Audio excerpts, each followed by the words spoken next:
खुदाया खुद हिफाजत कर तेरा फरमान विकदा पिया किथाई है दीन दा सौदा किथाई ईमान विकदा पिया किथाई मुल्लां दी हट्टी ते किथाई पीरां दे शौके सिच मेरा ईमान बदलिया नहीं मगर कुरान विकदा पिया इथां लीडर व्यापारी हिन सियासत कारखाना है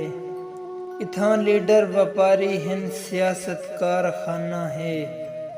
इथां मिंबर विकाऊ मालिन इथां ईमान विकदा पे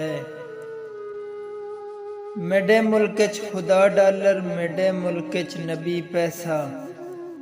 मेरे मुल्क च खुदा डॉलर मेरे मुल्क च नबी पैसा इथां ईमल ना कहीं आवे इथां मेहमान विकदा पे नहीं सादा कहीं विसा शाकर वला भी क्यों खुदा जाने तरक्की दी हवस दे विच हर एक इंसान विकदा पे तरक्की दी हवस दे विच हर एक इंसान विकदा पे।